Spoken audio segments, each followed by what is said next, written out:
Karibu sana katika mtandao wangu wa YouTube, mtazamaji wangu. Nashukuru sana kwa kuamua kunitazama tena siku hii ya leo.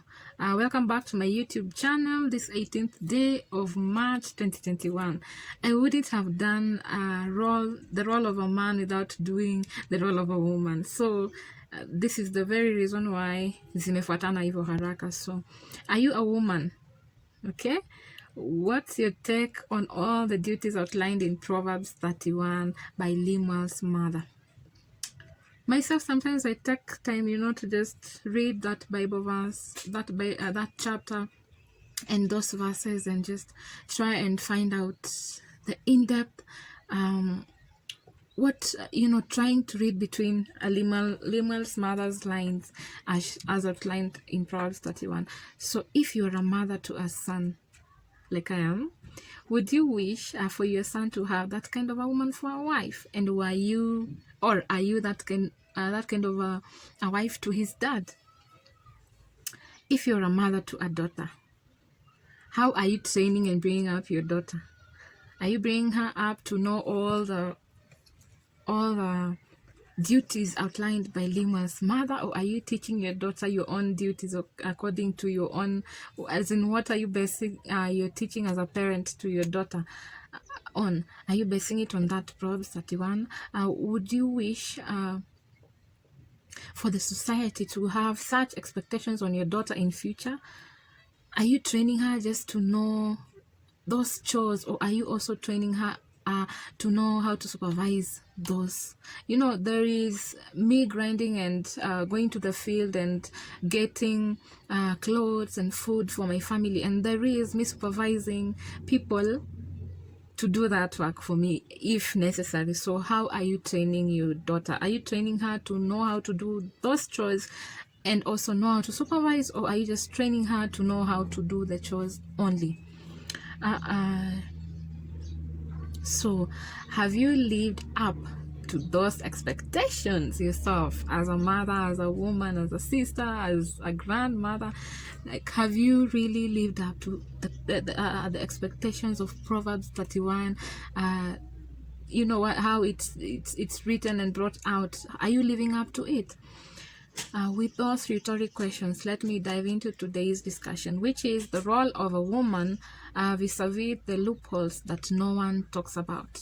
And the loopholes, you'll see as I carry on with this discussion, that there are some loopholes in Proverbs 31 that no one really takes time to discuss about.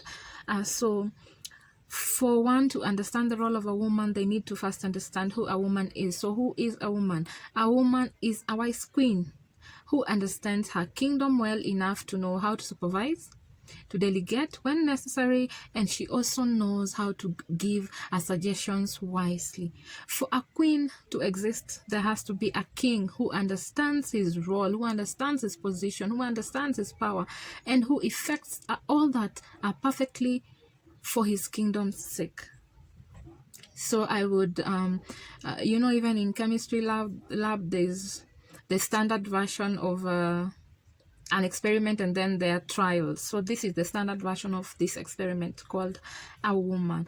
And so what is a woman's role? From where I sit, and I mentioned yesterday that I'm not a pastor, or I'm just me. I'm Sarah Ayuma. By the way, you should subscribe to my channel for more inspirational clips and life insights. So this is actually my thinking. This is how I understood, or I'm meant to understand the role of a woman after reading Proverbs 31 severally. Okay, so a woman's role is to be virtuous. So what does it mean by being virtuous? Being virtuous is having or showing high moral standards. That's it. Having or showing high moral standards. It's a woman's role to have show high moral standards, and these standards are actually not outlined in the world, they're outlined in God's word. So only God can. It starts with me as a woman and God. It doesn't start with me as a woman and the world. So if I'm right with God and according to his word, then I'm virtuous. Okay.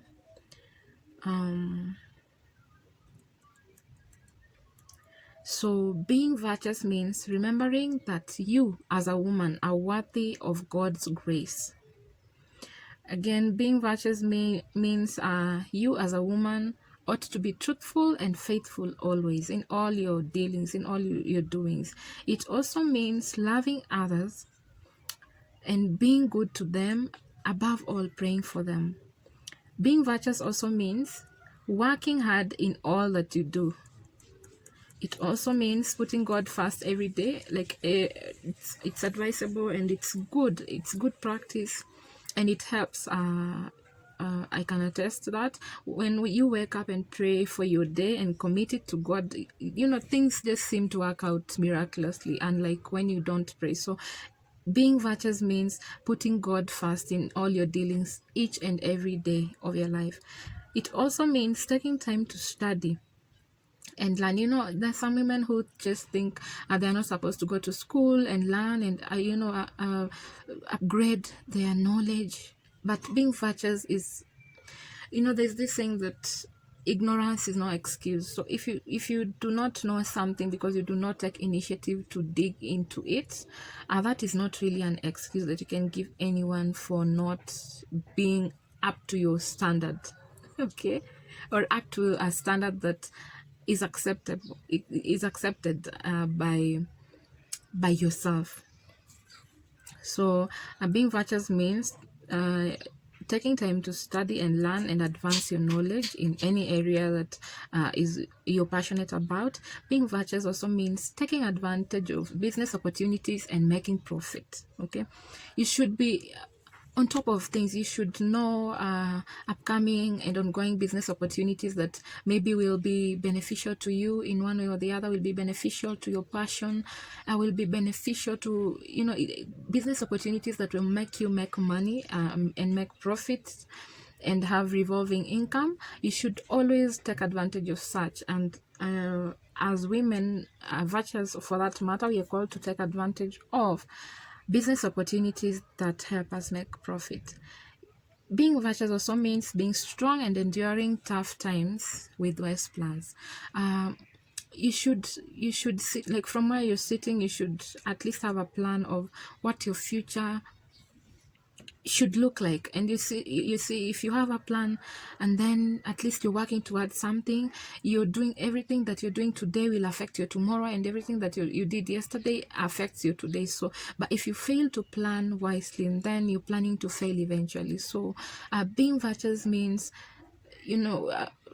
preparing, number one, for the hard times, and then being able to stand strong through them with a wise plan. Being virtuous also means loving yourself, honoring yourself, dressing well, doing exercise, eating healthy, and being well-mannered. I believe this statement is heavy in itself.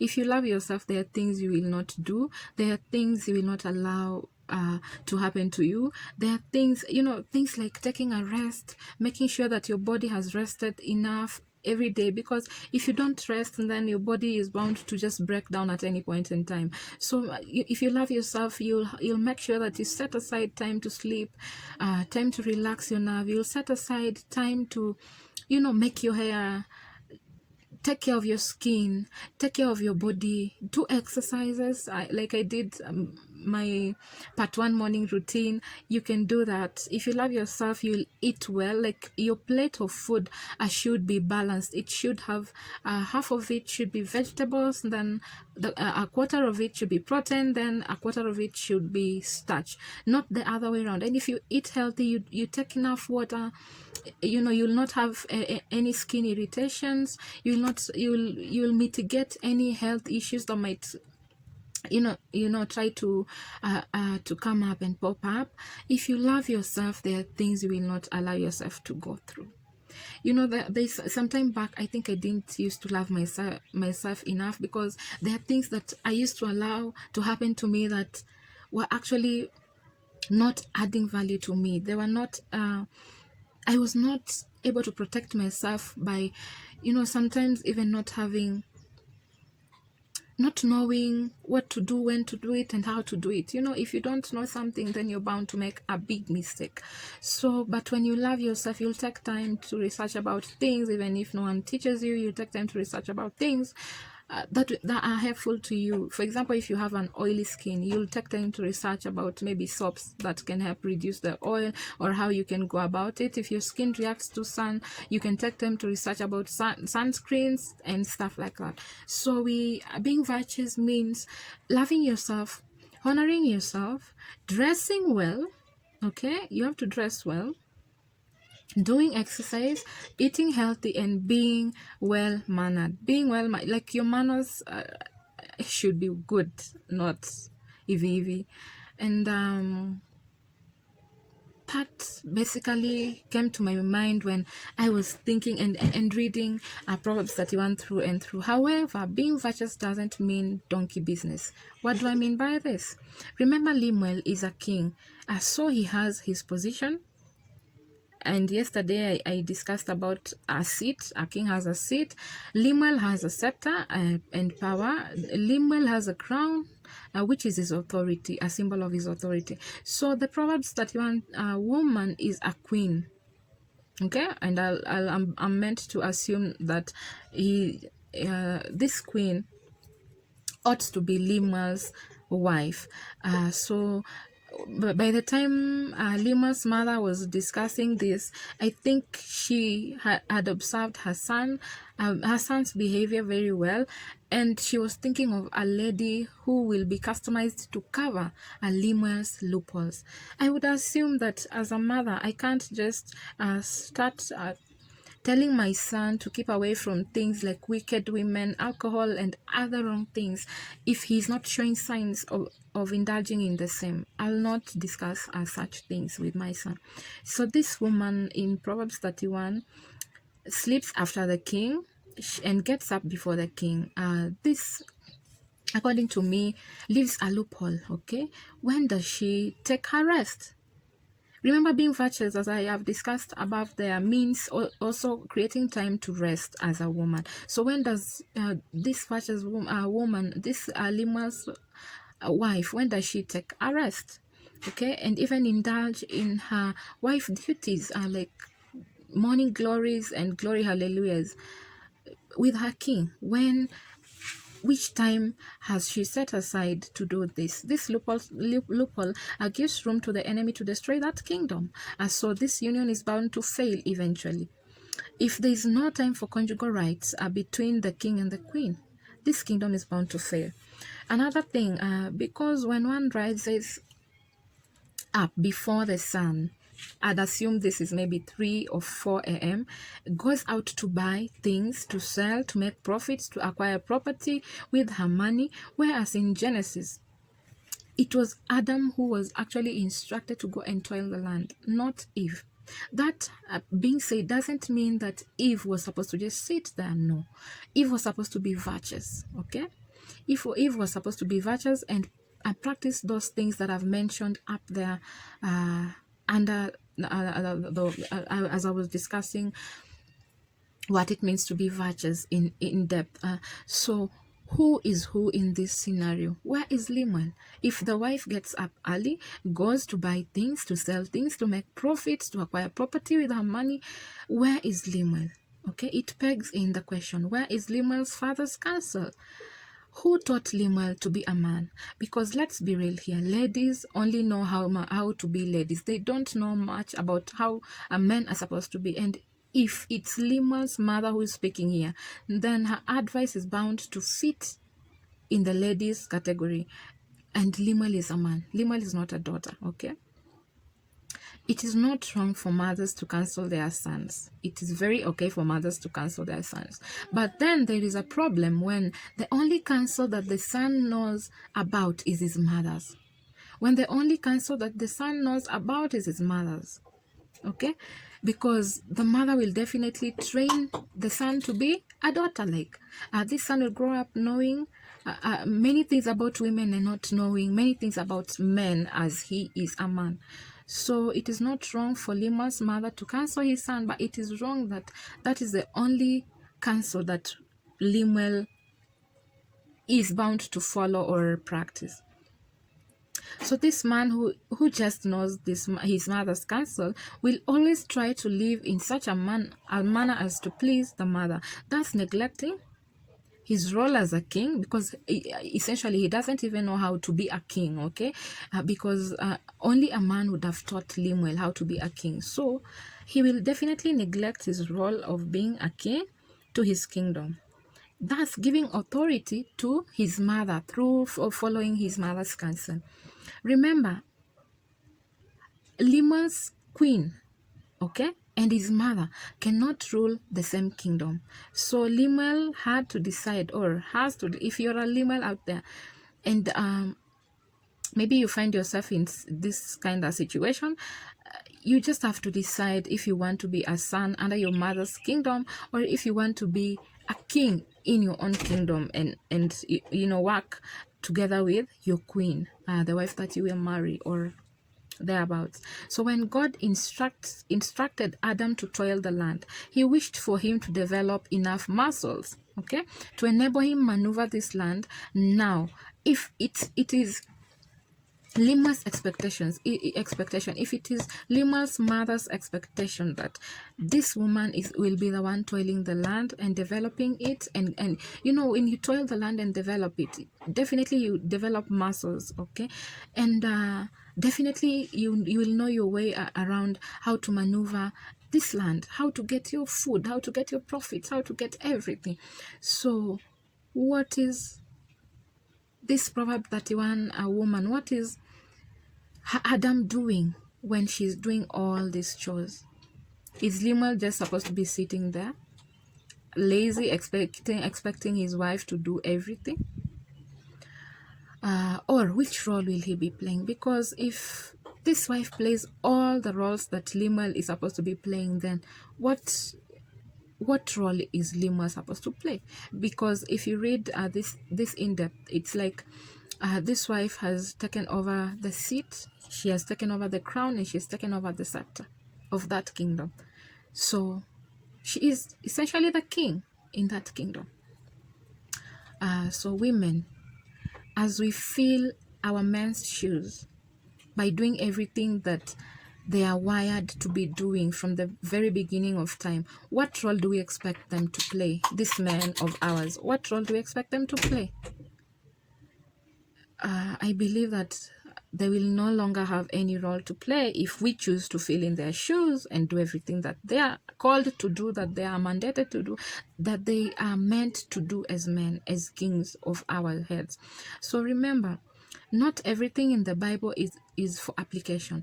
When, for example, David coveted Uriah's wife, okay, and killed Uriah and married this lady, did it mean that all men are allowed to covet other people's wives, kill the husbands, and go ahead and marry the wives? The Bible teaches us what to avoid. It also teaches us what to apply, and it also gives us lessons that we're supposed to learn from. So only God's wisdom can guide us in our interpretation of the Bible. So you can choose. And as I said at the beginning of this video, that this is my interpretation of a Proverbs 31 type of woman, and this is my interpretation of who a woman is and the role of a woman in this society. Because if we understand the role of a woman, then we'll train our daughters to be such. We will work and strive, to be such. We will, ukijua mahali ambapo unaenda, and then you'll create a path, you'll create a pattern towards that direction. But if you do not know where you're going, then hapo ndio watu wataanza kusema wewe si Proverbs 31 type of woman, because you're not doing this, you're not waking up at 3 a.m, you're not sleeping after your husband. And there are husbands out here who actually think or interpret this verse to be this Proverbs 31 woman as she is. Usipoamka mapema anaona we ni mzembe, ukilala before he sleeps, he sees you as lazy and stuff like that. But if you take time to actually interpret this virtuousness as the Holy Spirit leads you, then I believe that you will not confuse it for slavery. So you can choose to read Proverbs 31 as a novel and not apply any wisdom in your interpretation, and you can choose to also apply it fully and assume that it does not have any loopholes whatsoever. And if you assume such a thing, you should know that the enemy already knows that these loopholes already exist, and he can take advantage to break your kingdom. Okay? So let's not confuse virtuousness for slavery, even as women, even as men, especially men. Let's learn to take our positions as kings. Let's learn to enact our, make our kingdoms active in whatever things that we choose to do. Let's learn to choose to be kings and not be sons to our mother's kingdoms. Let's learn to to just apply some wisdom in our interpretation of the word of God, especially as we interpret Proverbs 31 in the Bible. Okay?